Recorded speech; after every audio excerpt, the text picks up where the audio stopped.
KNTKFM.com. On the internet. KNTK FM Firth. 93.7 The Ticket.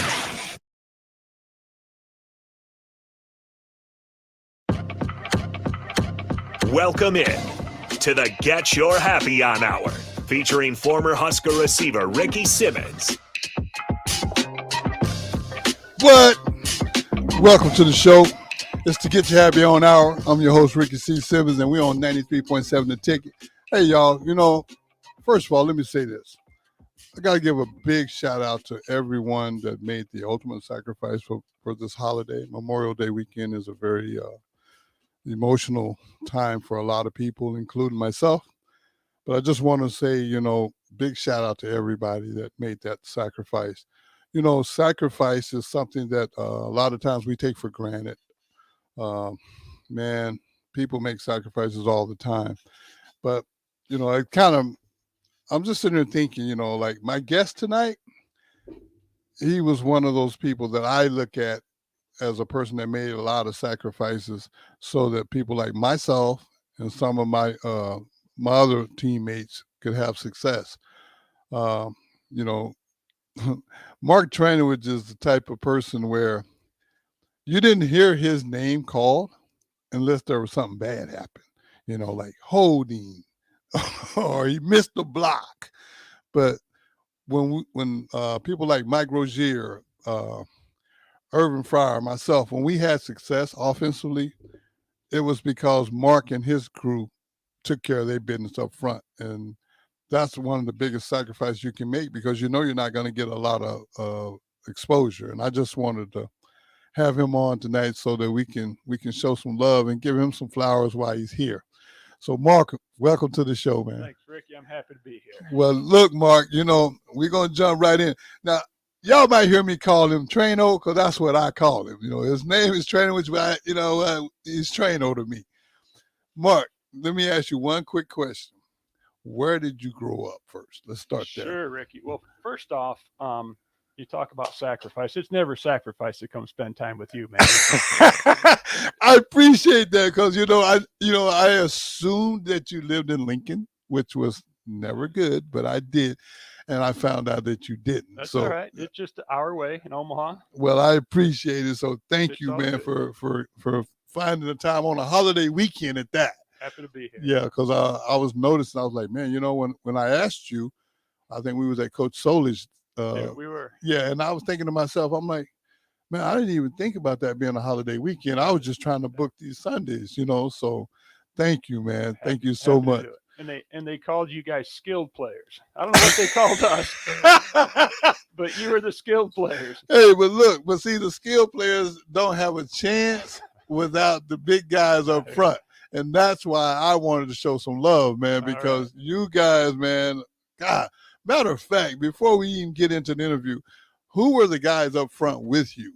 So my 83 year, I was at center, and then Dean Steinkohler was the right guard. Okay. And Scott Reardon was the right tackle. Okay. And then Harry Grimmerger was the left guard. Okay. And then Mark Benning was the left tackle, and John Sherlock played left tackle too that year. Yeah, we lost John Sherlock too, didn't we? Yeah, he got hurt about halfway through. Yeah. Oh yeah, John's passed away. He passed away. Yeah, that's what I thought. I heard that. I wasn't sure, and I wanted to ask you that.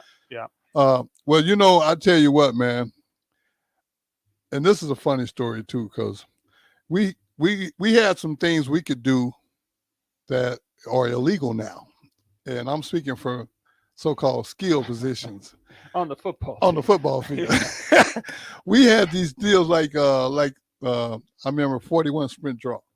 That was always the split end crackback on the linebacker. I guess crackbacks are illegal now. I don't think they like those anymore. Yeah, but hey, I'm gonna tell y'all what I used to do. I mean, I would get a running start and I would drill that linebacker. But by the time he got up and he was mad looking for number 7, I was standing behind Traino like, what's up? What you want to do? So I knew where my help was.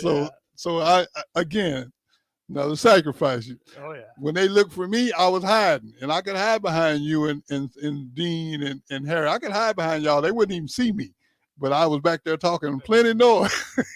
Most of them linebackers are tough dudes too. Yeah, man. But that's why as soon as I hit them, I got away from them, because if they ever got their hands on me, it wasn't going to be good for me. I got you. But you say you grew up. I grew up in Bellevue. So yeah, 6 kids in the family. Wow. Okay. Yeah, my dad had a body shop in Omaha, so it was Mm-hmm. Bellevue was predominantly Air Force, so we had kids coming through all the time. Okay. New kids. Kind of cool. Every year you got new kids in your high school, and so we had a lot of great sports teams. I actually played for Bellevue West the first year that they split. So it was Bellevue High School graduating class of '77 was the last class. Okay. And then so I went in the fall of '77. I went to Bellevue West. And, Bellevue had just split into East and West. So okay. Went from a good school, sports-wise, yeah, to 2 really bad schools. So we'll talk about that later. Maybe. But no, growing up, they talk about, I eventually went on to play professional football, and we can talk about that later. But okay. I was a terrible athlete as a kid, man. What do you mean, man? My mom and dad, they put me into sports, YMCA stuff. Yeah.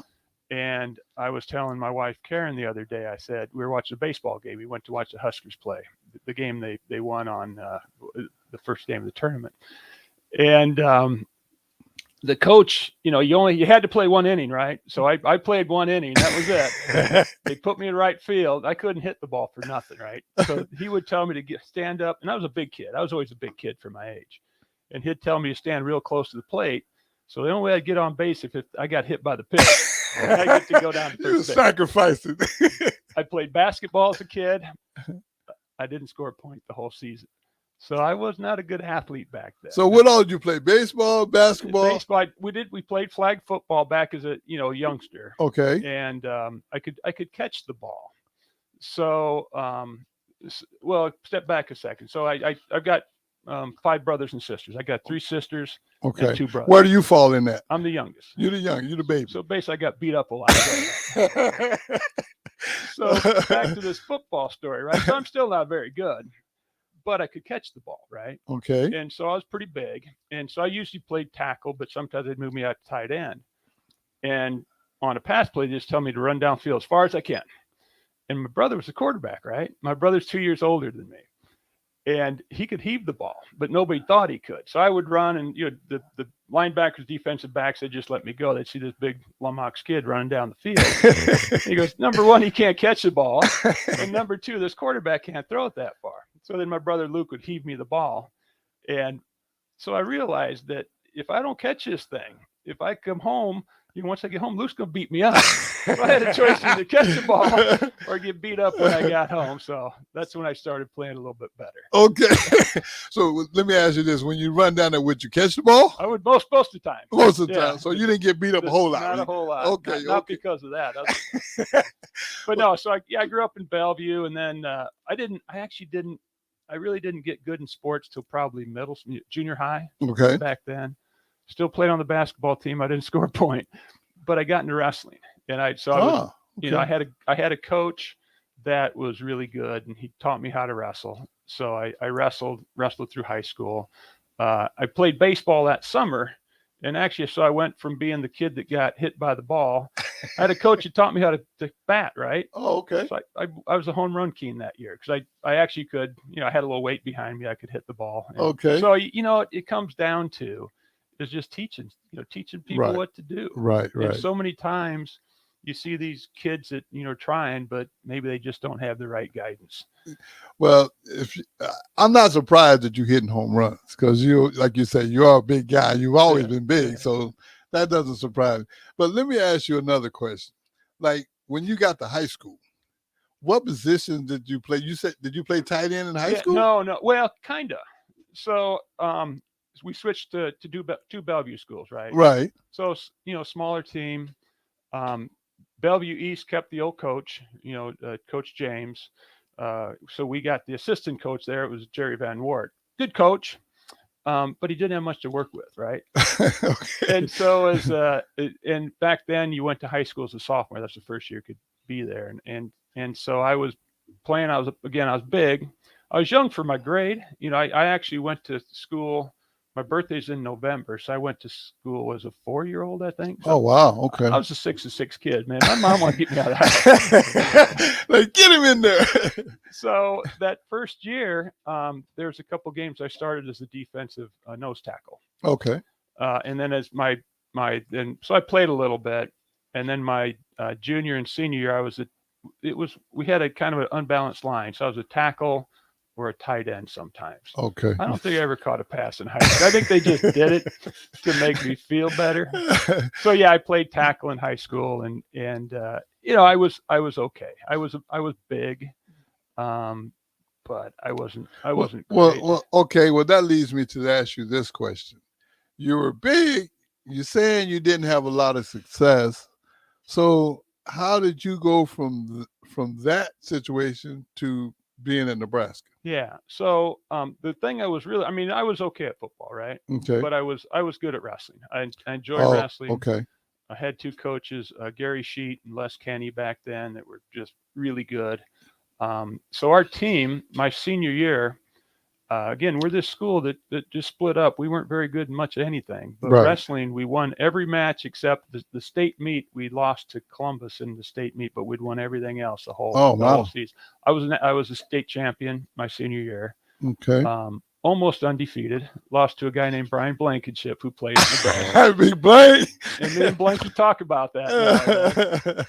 But I did come back the next week and beat him. So okay, you got him back. I got revenge. Okay. So yeah, so I got a little attention from small schools, Iowa State, Kansas State, some of the small Nebraska schools, Mm-hmm. but not a lot. And then I got they had the camps at Nebraska, so I went down for that, and I guess the coaches must have liked what they saw. I still contend I was probably the last guy picked out of all the scholarships given out. So you did get a scholarship. I got a scholarship. Yeah. Okay. Yeah. Okay. I seem to remember that Harry Grimminger and I were in the same room with Coach Osborne when he offered a scholarship. Now Harry doesn't remember that way, but man, I was ready to say yes. As because I grew up a Husker fan, right? And as soon as he offered, I started saying yes. No, Mark, you go home and you talk to your mom and dad. And you see what they got to say. But he knew he had me. Yeah. He knew he had me. Now, did Harry get a full ride too? Yeah, Harry did. Okay. Harry came from Grand Island on a full ride. Okay. Yeah. Well, I got stories about Harry, but we ain't gonna get into that right now. We better not. Yeah, because Harry's still a little bigger than me, so I'm gonna let him make it. But so you came up here, and your first year did you redshirt? No. That was back when they had the freshman team. Right. Okay. Yeah. Okay. So played on the freshman team, and we had some big names there. Turner Gill came in that year. Irving Fryer came in that year. Yeah. You were already here. Yeah, I was already here. Yep. Frank Solich was the freshman coach. Right. Offensive line, we had some big names. Some guys that didn't play much, but came in as really big names. So right. I'm guessing the coaches we had a guy from Houston, Texas. We had a guy from San Francisco. Remember Anthony Thomas? Yeah. Big Tank Thomas. Mark Benning was from Denton. Right. And so, those are the guys that were going to be the guy. And they would mix in with Dean Steinkühler and just have this great line. And, it didn't really work out that way. But, me and Harry kind of worked into it. Yeah. And it wasn't that we were great. We had great coaches. Yeah, well, Coach Fisher and Coach Temper was not playing on that. Yeah. Cletus Fisher is a great guy, great coach. Milt Penniper, what a great man. Yeah, I every time I think about those guys, man, I mean, they were different, and I mean, all the coaches back then to me was different because coming from Texas, I had good coaches in high school. I can't not, deny that, but these guys were just different. I mean, Coach Corrigan, guys like that, you don't forget those type guys, because they were no nonsense guys, and because they could be, we would do anything for those guys. Right. Yeah. I think, and that's one of the differences I've noticed too is coaches can't be like they were, today. They can, with the way they were with us, they can't do that today. Yeah. Because that might cause problems. Yeah. I got a story about Milt Penniper. And I think you might have been there. Milt would always go talk at Bohemian Cafe. Back in the day, coaches would go talk to groups. and it was this group from South Omaha he would talk to at least once a year, maybe twice. I went to a couple of those. And so this was his, I don't know, 25th anniversary. He'd been there forever and ever, right? Right. So they had a bunch of guys come back, kind of surprise him. You were there. I'm Yeah. sure you were there. Yeah. And so there must have been 25 former players there. You know, a lot of offensive linemen, but other guys that weren't. And Milt was really excited, you know, really happy to see us all. And he got up there when he spoke. He got up there and he wanted to thank everybody that was there, the former players. And he pointed at each player, called them by name, and told a personal story about him. He didn't say, "Oh yeah, Ricky, you know, he was a receiver." Yeah. He told a personal story about me. He told the same thing about me and everybody else. And that's how those guys were able to get players to come here and play for him. I gotta agree with you on that, because I remember that event actually, because you know he was singling out all the linemen, but he said, "Well, Ricky was like a lineman because he did a lot of blocking." That's right. Because we didn't throw the ball as much. So yeah, man, you know, those guys were special in a way that you really can't describe. You almost had to be there. Yeah. Oh yeah. Really good people. Super. Yeah, you mentioned Mike Corrigan. Yeah. Man, they broke the mold after. Yeah, well, Coach, after we lost. you know, I got a funny story about Coach Corrigan. He, you know, it'd be 100 degrees, and he got on that sweatsuit or a sweatshirt with the jacket on and the Popeye the Sailor pipe. So one day during practice, I don't even know why I even was messing with Coach Corrigan, because he's a running back coach and I'm a receiver, but I was standing by him and I rubbed his stomach. And he's like, what are you trying to do there, Simmons? I was like, hey, you know, I was just checking, man, make sure you're all right. And he says, you think you can take me? I'm like, well, Coach, you know, I got too much respect for you. I don't want to hurt you or nothing. He's like, take your best shot.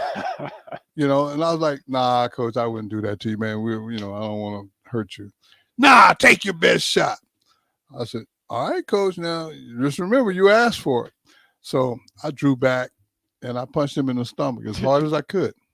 But I had to go see George Sullivan afterwards because I sprained my wrist. Did you really? Yeah, it was like hitting a brick wall. I was like, man, he's like, yeah, you thought it was all soft, didn't you? I was like, that's yeah. awesome story. Yeah, so I ended up getting my wrist taped, and George said, I said, George, I think I really need to miss the rest of practice. He said, no, Simone, as he would call me, Simone, you just stay away from Coach Corrigan and you go on back out there, you'll be fine. That's awesome. But no, I mean, all those guys were just different, man. And, you know, and I miss a lot of them because the way that, you know, they actually cared. You just didn't know it at the time because the way they approached you, man, there was no nonsense. Yeah. You know? Yeah, you knew about it late in your career. You knew about it after your career. I spent a lot of time with Milt Teneper afterwards. Right. And we got to be pretty close. You know what I didn't understand about those guys, though?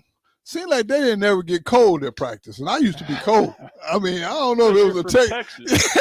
I don't know if it was a Texas thing or what, man. But those guys be standing out there like that, but the cold temperatures didn't bother them. I mean, that always kind of didn't sit well with me. You know, we had Kenny Graber on the team too from Minnesota, right?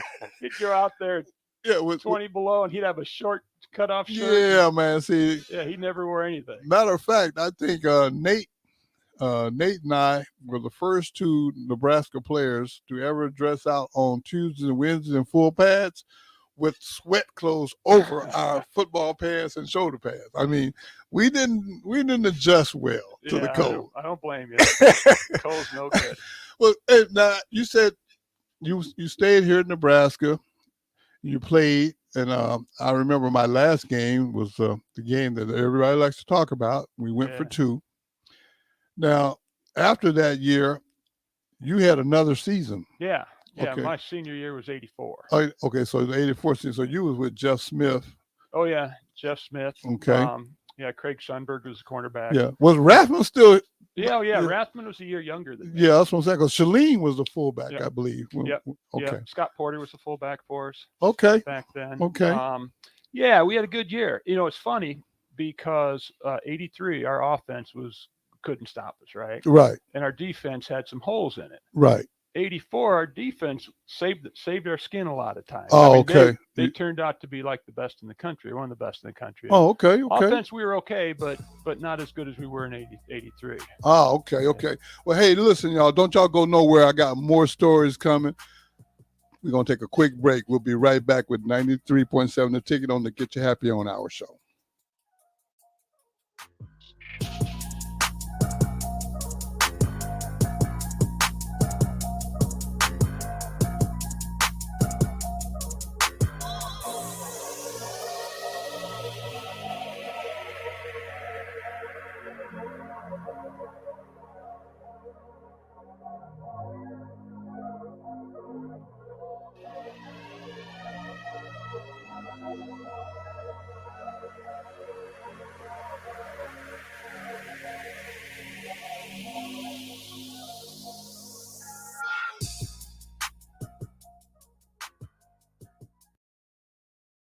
The Ticket Water Cooler with Jake Bakoven and Enrique Alvarez Clary. Northern Illinois and Louisiana Tech. Those are good games at the beginning of the year. Nice weather. Should be good games for Nebraska. It should be a game where you get to see Nebraska in all of its glory. That's right. And maybe you get to see a couple backups. Maybe you get to see some guys that might not play the rest of the season. Now you're going a little too Like, far. no, that's what they should do. That's what they should be. Yeah. I'm not saying that's what they're going to be. They should be games where you don't have to see Jeff Sims play in the fourth quarter. There's nothing quite like the Mercado by Certified Piedmontese beef. The Mercado offers unique ingredients you can't find anywhere else, open every day from 8 a.m. to 8 p.m. The full-service butcher shop and retail store is wonderful for meat lovers with their exclusive certified Piedmontese beef and assorted sausages, plus other quality meats, including pork, chicken, and a wide range of the freshest seafood. Plus, every Friday from 11 to 2, the Mercado serves up the best lunch in town on their Friday Feast menu. Stop in at the Mercado today at 84th and Havelock or visit their website at cpmercado.com to see current deals. I get it, slip it, cuff it, check it twice a day. I get it, slip it, cuff it, check it in the morning and before dinner. I get it, slip it, cuff it, check it, and share it with my doctor. Nearly 1 in 2 U.S. adults have high blood pressure. That's why it's important to self-monitor your blood pressure in 4 easy-to-remember steps. It starts with a monitor. Now that I know my blood pressure numbers, I talked with my doctor. We're getting those numbers down. Get it, slip it, cuff it, check it. Talk to doctor now and share it. Be next to talk to your doctor about your blood pressure numbers. Get down with your blood pressure. Self-monitoring is power. Learn more at manageyourbp.org.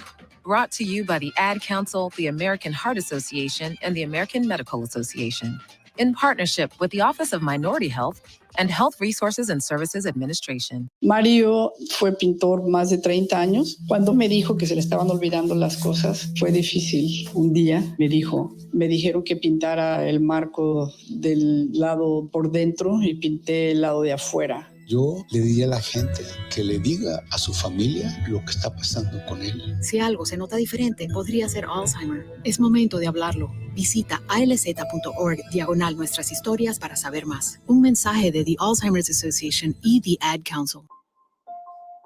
If you or someone you know is having thoughts of suicide or experiencing a mental health or substance use crisis, call 988 for free, confidential, and compassionate support. On July 16th, the National Suicide Prevention Lifeline is transitioning to 988. There is hope. For 24/7 support, call, text, or chat 988. Sponsored by Nebraska DHHS, aired with the Nebraska Broadcasters Association and this station. Action Plumbing, Heating, Air, and Electric brings exciting career opportunities for you or someone you know. They are now hiring plumbers, electricians, and HVAC techs and installers to continually build their professional team. They offer competitive pay and full benefits packages that include health, dental, vision, PTO, and 401k options. Action has created a positive team environment for over 50 years. Apply online at actionlincoln.com. This is how we do every day. We be grinding, and if you wanna come and text us, if you love them enough to turn off your music and pretend like their music is your music, this is Mommy's jam. then surely you'll check NHTSA.gov/the right seat to make sure they're in the right car seat. Let's play it again. Check today at nhtsa.gov/the right seat. Brought to you by the National Highway Traffic Safety Administration and the Ad Council. Back to the Get Your Happy On Hour, featuring former Husker receiver Ricky Simmons.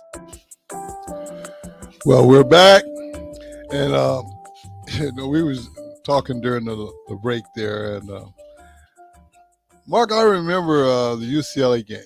We played them at home my senior year, which was your junior season, and we beat them pretty good. I think it was 42-10. It was 42-10. Yeah, and Mike had that signature run at that time that everyone says is probably the one that got him the Heisman.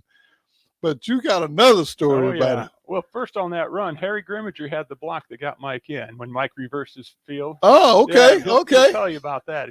Okay. But yeah, Terry Donahue. So they came out to Lincoln in '83, right? And we beat them 42-10. Yeah. And so the next year, we're going out to UCLA, and he's talking big on on the papers or radio, and he goes, "I guarantee it won't be 42-10 this year out here in California." So we went out there, we beat them 42-7. Well, at least he didn't lie. And the cool thing about that game that I don't think a lot of people know or remember, Harry Grimminger was left guard, right? Right. He got the Chevrolet Player of the Game, offensive player of the game. What? How many offensive guards get the offensive player of the game? Not very many at all. So in other words, Harry was in California handling his business. That's right. He brought a trophy on the plane. So you'll have to. Coach Tanneper used to have a great story about that. That's the story you got to have Harry tell. Okay. I'm gonna keep that in mind because I definitely want to hear it. Because Harry, man, I mean, I'm just shocked that you say he even has stories. Because Harry wasn't the guy that would talk very much. I mean, on the plane, he just kind of sit there. I mean, maybe he talked to you guys, but he didn't talk too much stuff. He was kind of a growler. Yeah. Can I add to the story real quick? I don't know Harry, but I looked this up because I just wanted to see if I could find it. This is from the Daily Nebraskan about that game. Okay. Nebraska coach Tom Osborne said Monday he knows the secret to Harry Grimminger's strong play against UCLA. I think Harry played so well because he decided to rest himself on punting plays. Osborne joked. Grimminger mistakenly left the game on a 4th down situation in the first quarter. Consequently, Nebraska had only 10 players on the field. UCLA blocked Scott Livingston's punt and recovered at the Husker 6-yard line, but the Huskers recovered a UCLA fumble on the next play. Probably why Harry had to play good if he was going to be in trouble when he got home. Oh, man. Harry, man. I mean, for those of you that don't know Harry, I mean, I know he's a good guy, but it's just, it's one of those things where I can sit here all day and try and tell you, but until you know Harry and if you weren't there, it still won't make sense to you. Yeah, there's a lot of stories about Harry. There's a lot of stories about all of us back then. Oh, absolutely. I tell people they can believe about 20% of them.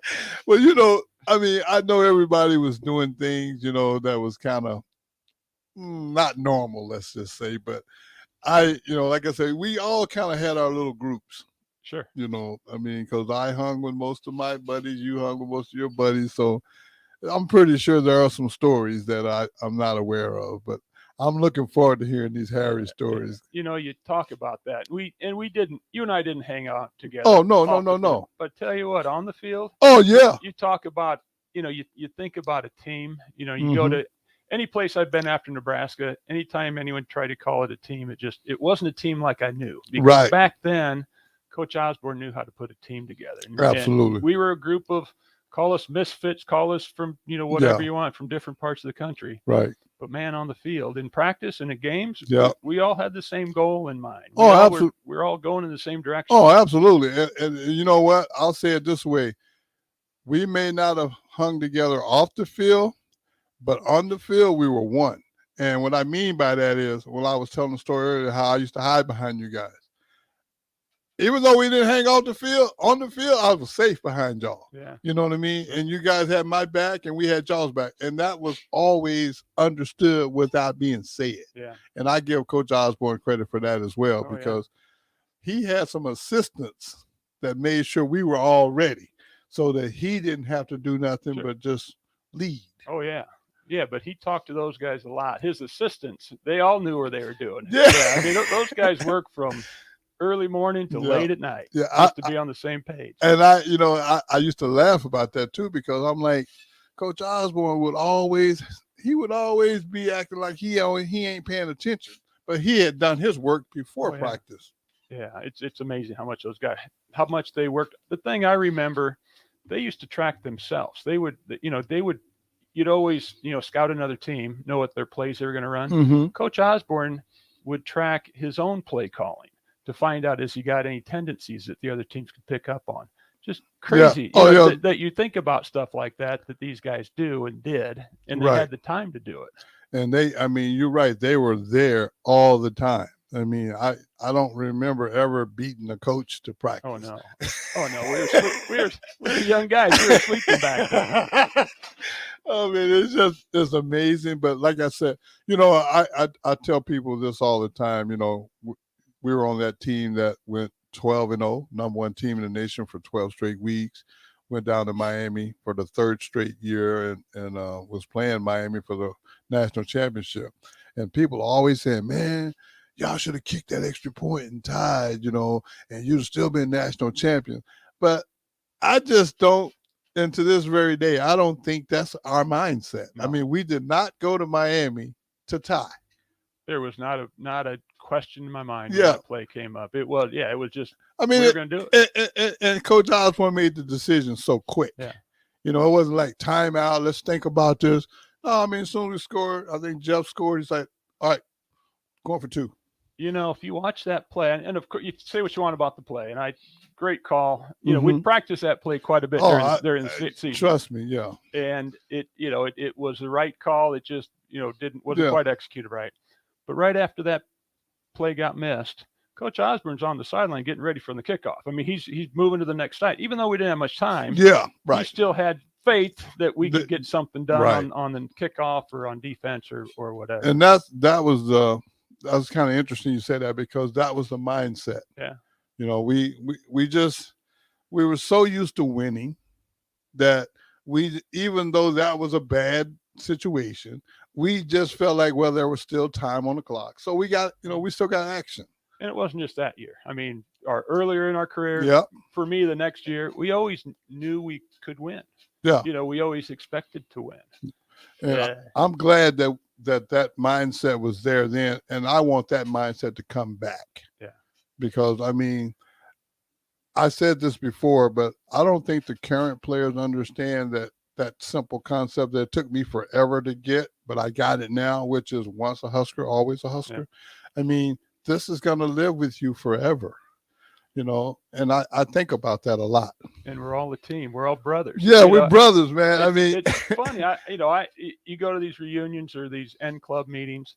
I know guys from the 70s that I call my friends. Yeah. I know guys from the 90s that I call my friends. Right. Good different reasons. I coached for the Lincoln Lightning, the indoor football team, for a while when it came to town, Lincoln Capitals.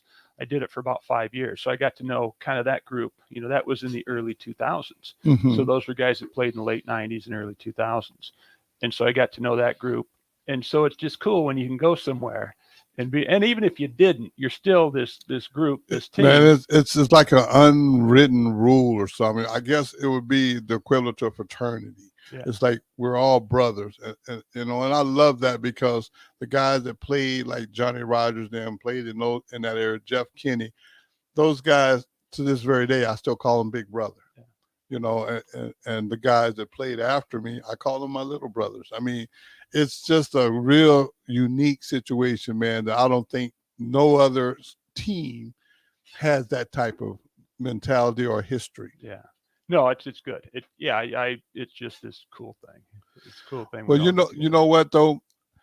You was telling me that after you left Nebraska in '84, what did you do after that? So in '85, I was drafted by the Buffalo Bills. Okay. So I went and played for the Buffalo Bills, and played in the NFL for 5 seasons. Okay. Now it's completely different. At least in Buffalo it was. Right. We get there. I get there, and the first year we go 2-14. I mean, I didn't lose 14 games. I don't know how many games I lost at Nebraska the whole 5 years I was there. Yeah. But it wasn't 14. And Kay Stevens was our head coach. Okay. And then halfway through that, my first season, he gets fired. Hank Bullitt takes over as head coach. Halfway through my second season, Hank gets fired. Marv Levy comes in. He's the head coach. So I'm halfway through. I'm in a season and a half, right? Yeah. And I got 3 head coaches already. Now, Marv Levy stuck around for a long time after that. Yeah. But it was just, maybe because we weren't winning, but Right. it just didn't have that same feel as Nebraska. And I don't think the NFL does, unless you're on. Well, it becomes more of a business. It's a business. Yeah. You're a commodity. Right. But yeah, it was good. I'm glad I did it. I got 5 years in. There's the cool thing about the NFL, especially now, with collective bargaining, they're trying to get more stuff to the older players. Right. Pension's gone up a little bit. They've got some, not health care, but they've got some, joint replacement program. We all need new joints. Yes, sir. The equipment isn't quite what it is now. It wasn't then. Yeah. So Yeah, I get it. They're taking care of us. Yeah. But you speaking of the losing, I'm thinking about my first season with Washington Federals in the USFL. Yeah.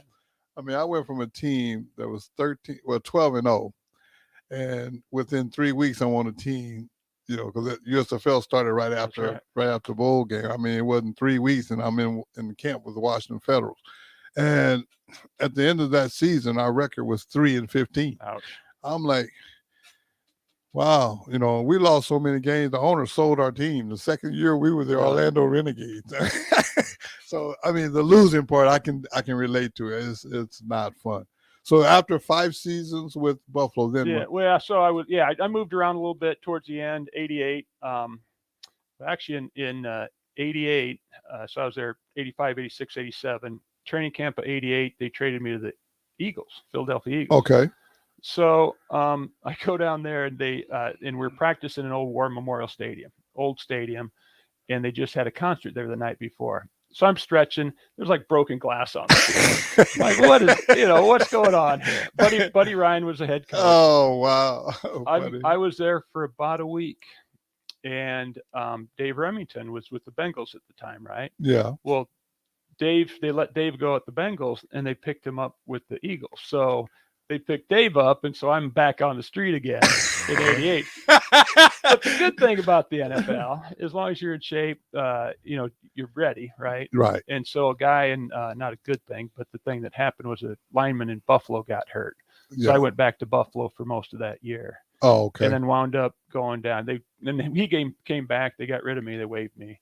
And then I went down to Phoenix for the end of 88 and 89. Okay. Yeah. And that was, it's November 88. Yeah. Moved from Buffalo, yeah. Phoenix. Yeah. That's not a hard sell. Yeah. No, I mean, the weather is definitely more favorable. Yeah. But that was the first year they moved down. They moved from St. Louis to Phoenix in 88. So we were still trying to figure it out. They were practicing in an old high school. Oh, yeah. So you think it's glamorous? Yeah. A lot of people don't understand that part of it.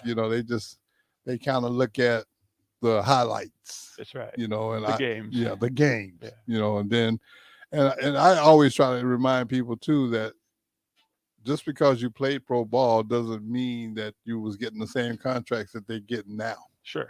A lot of people got that conception all wrong. They thinking, well, you play pro ball, you was making $50 million a year. I'm like, no, they weren't giving out contracts like that. It's different now. It's a lot different. It wasn't terrible, but it ain't. Oh no, I wasn't complaining now. I kept playing, but but it wasn't $50 million a year. It wasn't Aaron Rodgers type deal. Not at all.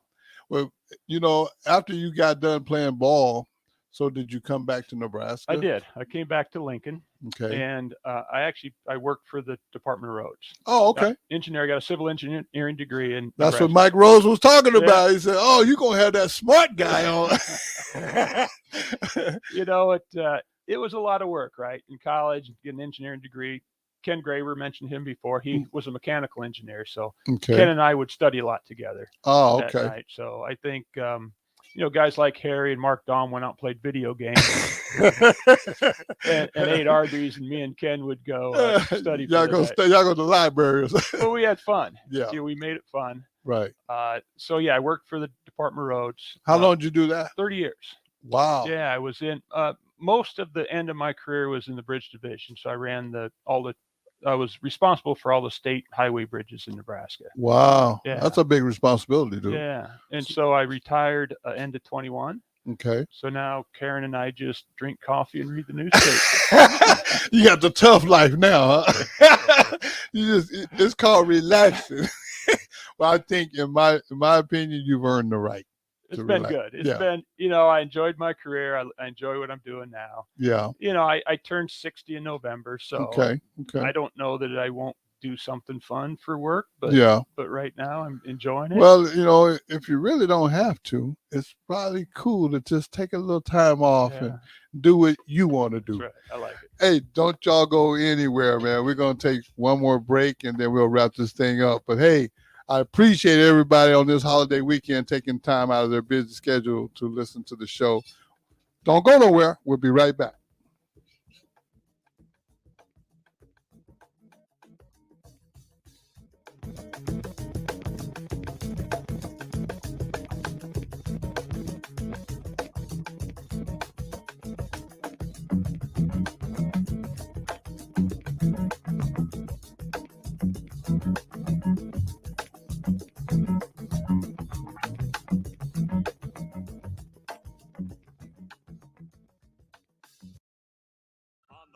With Strick and Austin.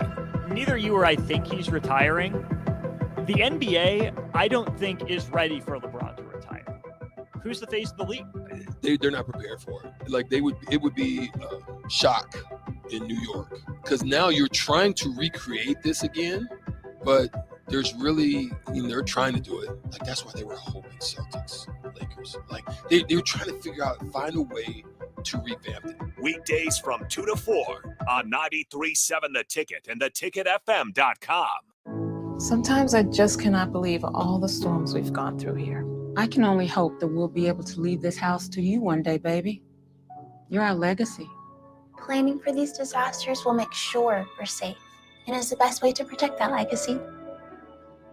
Protect your legacy.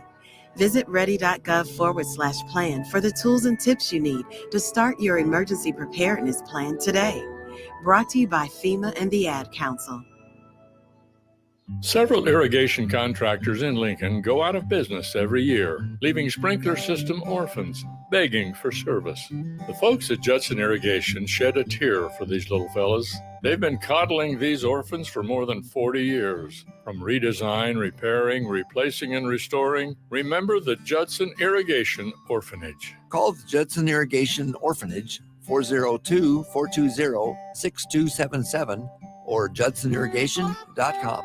This is Brad with Midwest Bank, proudly serving our Nebraska communities for over 70 years. We're a community bank, making local decisions, supporting local organizations, and helping local businesses and farms succeed. We are dedicated to serving our clients and helping them meet their financial needs with sound, innovative banking solutions. From an array of checking and deposit accounts, cash management services, to small business, real estate, and ag lending. We're here for you. Your community, your bank, Midwest Bank. Find out more at midwestbank.com. Member FDIC. Okay, kids, Dad's gonna teach you how to dance. First, spread your feet apart. Then, pump your knee, nod your head, shake your hips, and bite your lip ever so slightly. Now, with one hand in the air, point at people with the other hand. I call that the rock star. Dance like a dad. It's a great way to make a moment with your kids. Now, make a face like it just smells something bad. Visit fatherhood.gov. Brought to you by the U.S. Department of Health and Human Services and the Ad Council. Nebraska State Veterans Homes are here to serve veterans, their spouses, surviving spouses, and Gold Star parents. Join your fellow veterans and their families at one of our homes in Bellevue, Kearney, Norfolk, or Scotts Bluff. With a sliding scale to determine your financial contribution, an excellent clinical team, and plenty of fun activities, our homes are the perfect retirement choice. Learn more at veterans.nebraska.gov/homes. Sponsored by the Nebraska Department of Veterans Affairs, aired with the Nebraska Broadcasters Association and this station. It's May, and that means the school year is almost over and summer road trips are on the horizon. Stop telling yourself you'll upgrade your car someday and do it now. Mullen Motors lot is full of great vehicles to take home, so you don't have to worry about your current car barely surviving another road trip. Come check out their lot just north of 48th and Layton and find your next ride. Summer road trips are just around the corner. Mullen Motors. No taglines, just quality vehicles. Mullen Motors. Turning my pain into purpose is pretty much what I have done to start this foundation. In August 2020, after the death of George Floyd, Bridget Floyd and other family members established the George Floyd Memorial Foundation in support of the Black community. It's going to take more than just us as a foundation. It's going to take the community, the world, to make a change. Fight for racial justice for the Black community. Learn how at lovehasnolabels.com. Brought to you by Love Has No Labels and the Ad Council. A smoke-free environment is the only way to fully protect from the dangers of secondhand smoke. That's why smoke-free policies are so important to me. Whether it's in my car, apartment building, or when I'm dining outdoors, there's no place for secondhand smoke or e-cigarette aerosol. Breathe easier knowing the facts. Visit smokefree.ne.gov. Paid for by Tobacco Free Nebraska. Aired with the Nebraska Broadcasters Association and this station. Steve's Garage Doors and Services is hiring. They are looking for a garage door installation and service technician with a clean driving record. Experience is not required as they will train for the positions. However, mechanical aptitude is required. If you want to come be a part of a small business where you're family, not just an employee, call Steve's Garage Doors and Services today to apply at 402-480-2840. That's 402-480-2840. Steve's Garage Doors and Services. Veterans, do you know what local, state, and federal benefits and services you're eligible to receive? Do you want help navigating the application or appeals process? Speak to your county veteran service officer or the Nebraska Department of Veterans Affairs State Service Office to see what's available to you and your family. You've served our country, now let us serve you. Visit veterans.nebraska.gov today. Sponsored by the Nebraska Department of Veterans Affairs, aired with the Nebraska Broadcasters Association and this station. Back to the Get Your Happy On Hour, featuring former Husker receiver Ricky Simmons. Well, we're back. I got a couple of shout-outs right quick before we go forward. Big shout-out to Rebecca Keys. I appreciate you tuning in. That means a lot. My homegirl is in Germany. Carla, man, I appreciate you staying up. I see you said you didn't have to work tomorrow, so that's why you're watching the show. I appreciate it over in Germany. And big shout out to Shauna Mayberry. I hope you keeping my little brother Brad T in line down there in Dallas. So I appreciate you guys letting me know that y'all watching. Thank you very much. That means a lot to me. You know, I got to be honest with you. I got this thing. The name of the show is called the Get Your Happy On Hour. And everybody know, because it's well documented, that I cannot dance. But I think I can dance. But it's all between my ears. So that's how I get my happy on, by trying to dance. Even though I can't dance, people laugh. So mission still accomplished. That's basically what I want to see people smile and laugh, because I don't think that gets enough attention in our society. But my question to you, Mark, Traino as I call you, man, what is, after all the stuff you share with us, man, I mean, growing up and, you know, then playing for Nebraska, playing pro ball, then when you retire from pro ball, you went 30 years, you say, with the Department of Transportation? Yeah, Department of Transportation. Man, what does Mark do to get his happy on? Just curious. I got a lot of things that make me happy. Watching you dance makes me happy. well, you know what? You're going to be happy a lot then, because I ain't going to quit dancing, even though I know I can't. Good. I'm going to keep dancing, man. Somebody going to eventually say, Ricky, you know what, man? Even though you can't dance, dude, you put a smile on my face. Yeah. And that's like the goal. that. So what else do you? You know, Karen and I we bought a condo downtown Omaha. Okay. By the Bob Carey Bridge. So we live in a park. Okay. So living in that condo makes me happy. I Makes us got you. happy, man. Every day it's like we wake up, we're on vacation. Yeah. It's Okay. cool. I can see that. I Yeah, can we got great neighbors. We love being there. Yeah. We took dance lessons. So What? I don't dance good either, but it makes me happy. Hey, I'm not even gonna take no lessons. I'm just gonna keep doing the same dance I've been doing for decades, and in my head, I'm gonna convince myself that it's new, and I'm still, I'm up to date. You just need a move or two. Yeah. People think you're good at it.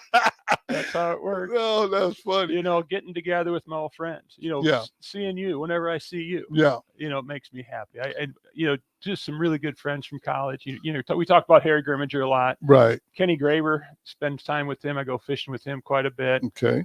Rob Stuckey, we're gonna go. Okay. We're gonna go see Charlie McBride. Wow. With Rob Stuckey and Ken and Harry and me. Okay. Here in a couple. Now, Coach McBride's here in Arizona.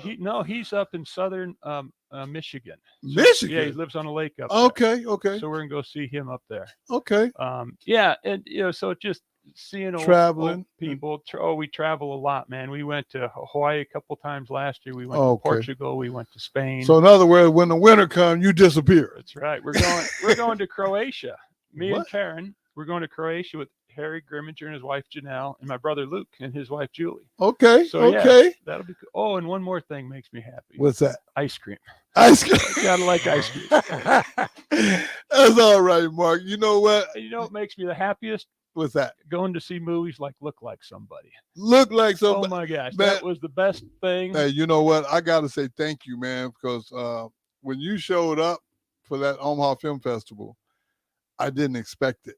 You know, because I didn't have a clue who all had bought tickets. I told you I'd be there. Yeah, I know, but Mark, I mean, if we're going to be real about it, do you know how many times people have said, I'll be there, and all of a sudden life happens? Well, if I tell Ricky Simmons I'm going to be there, I'm going to be there. Well, I believe that because every time you said it, it has came to pass. So I honestly believe you. You know, it's a lot of people, and I don't hold it against the ones that want to, and then something happens. I get that because life does happen. But, you know, it means a lot to me when I look up and I see people that didn't have to come, and they chose to come. And we're just getting started with that film, Look Like Somebody. We're gonna help a bunch of people, and that's the goal for the film. It still hasn't been released yet, so I can't tell you how you can watch it, but we are gonna do some things here in the very near future so that more people can have the opportunity to see it. Well, when it comes out officially, everyone's got to go see it. I thought it was awesome. I thought you did a great job. Things about you in there that I didn't know about. Yeah. A lot of things. So well, it was good. And that's why I want to get it out there, because it's this type of story that you're going to probably have a tear in your eye for 1 minute, then you're going to laugh the next minute, and then you're going to be like, wow, oh, really? You know, and that to me is kind of one of those deals. We made it's an hour long, as you know, and it's basically designed to keep your attention. You know, we try to keep it up and down so that you'll stay with it. Yeah. You know, a lot of times when you watch movies, you know, people start looking for the bathroom. There wasn't none of that. That movie. Well, I appreciated it again, man, the fact that you took time out of your day, you know, and even though you're retired, there's a lot of other things you could have done, and you chose to do that. So, I mean, to me, that's priceless, you know, and I always want to just show love to people that show love to me. And I got to thank you again, man, you know, before we run out of time. I just want you to know that it means the world to me that you took time to come down here. I'd love to have a great time. Yeah, I said, it's always fun talking to you. I can't wait till we get Harry on here so I can let you and Harry go back and forth. Right. I got a feeling you can bring some stuff out of Harry that I can't. So. You tell stories. Okay. It'll be good. And what does Harry do right now? He's an assistant principal at Millard West. Man, if you'd have told me that when we were playing for Nebraska, that he would one day be anything remotely close to that, I would have not. Well, he's done it all, so he knows what those kids can do. So he's experienced. Right. It's hard for the kids to trick him. You know, I again, I hope Harry does listen to this show at some point, so that because it will be available online. But I just would love the opportunity for Harry, this is your personal invitation. You're going to be invited to the show. So you might want to start thinking about that. I'm going to have you and Trano in together. Again, our time is about up, but I always end each show with the same thing. And I mean this from my heart. Every day that you're blessed to see, it truly is another day in paradise. And no matter what, adversity or whatever you're dealing with, you got to always figure out a way to get your happy on. Go! Thank y'all again, man, for listening. And we'll be back next week.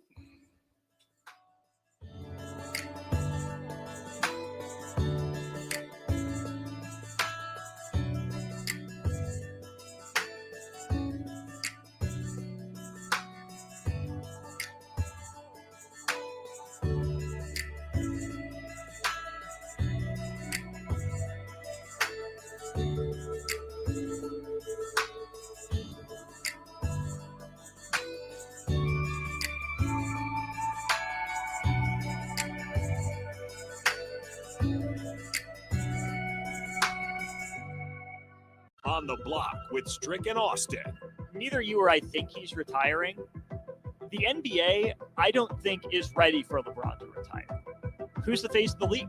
They're not prepared for it. Like it would be shock in New York, because now you're trying to recreate this again, but there's really, they're trying to do it. Like that's why they were hoping Celtics, Lakers. Like they're trying to figure out, find a way to revamp it. Weekdays from 2 to 4 on 93.7 The Ticket and theticketfm.com. Wall-to-Wall Wine and Spirits is now open in Lincoln. Shop our expansive collection of wine, beers, spirits, and cigars at 5040 North 27th Street. From top shelf liquor to crowd favorite beer, Wall-to-Wall Wine and Spirits has a beverage for every taste and every budget. Plus, join our loyalty program to earn rewards and save on future purchases. Shop Wall-to-Wall Wine and Spirits at 5040 North 27th Street in Lincoln. That's 5040 North 27th Street. Hi, this is Pastor Tom. Did you know there's a place kids can seek out help when they're away from home and something goes wrong? They find themselves in a difficult spot or even a dangerous situation. Maybe another child is bullying them or a stranger is following them. Perhaps on a date and things just go bad. In Lincoln, here's where they can find help. It's called Safe Place. Safe Place is a national program for children taking place in thousands of cities across the United States. The People City Mission is sponsoring this program in our community and has set up a number of businesses, fire stations, schools, and nonprofits around the city to become safe locations where kids can seek out help. They just need to look for the big yellow sign that says Safe Place on it. Then go inside and ask for help. We will be quickly connected to them and ensure they make it back home or to whatever resources are needed. If you'd like to find out more about Safe Place and ways in which you can get involved, just go to pcmlincoln.org. Remember, when we all do a little, we change a lot. Hey, it's me, your cell phone. We need to talk about something serious. I know you love me. I know you like using me wherever you are, but I feel like this isn't working out when you're driving. I know you may think that it's possible to focus both on me and the road, but I just don't feel the same way. I think we should spend time away from each other when you're driving. It's for the best. Visit StopTextStopWrecks.org. A message brought to you by the National Highway Traffic Safety Administration, Project Yellow Light, and the Ad Council. If you struggle with joint pain, there's good news. You don't need surgery to get back to full health. South Point Medical and Aesthetics offers breakthrough non-surgical options for treatment of moderate to severe joint pain. Our patients experience little to no downtime from our procedures, and the results are remarkable. They've had 14 years of successful treatments with patients from 35 states because of an effective word-of-mouth traffic. Learn more about how you can get lasting results for joint pain today at southpointmedical.com or call 402-323-8400. Hi, it's Tori DeVito. In every family, small conversations can make a big impact. Your honesty about that part of your life gave me a sense of integrity that I wanted to uphold in my own life. I wanted you to know from someone who's been in recovery more than 30 years now that hard work is what creates success, not alcohol or other drugs. I said it a lot, and I'm glad you took it to heart. For more information, visit underagedrinking.samhsa.gov. Sponsored by DHHS and aired in cooperation with the Nebraska Broadcasters Association and this station. When it comes to making plans, you are the best. What about those round trips, which are perfect on your way there and perfect on your way back?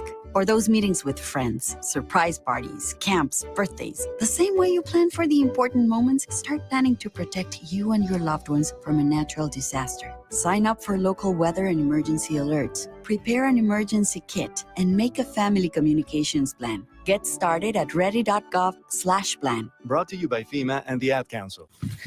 Can I go to the sleepover? If there's any drinking, I want you to say, "No thanks, not my thing." Mom. I promise you, your real friends won't care. Deal? I promise, Mom. They really do hear you. Did you pack your toothbrush? For tips on how to start the talk, visit underagedrinking.samhsa.gov. A public service message from the Substance Abuse and Mental Health Services Administration. Sponsored by DHHS and aired in cooperation with the Nebraska Broadcasters Association and this station. When you're high, you feel different. You think different, you talk different, you draw different, you listen to music different, but you probably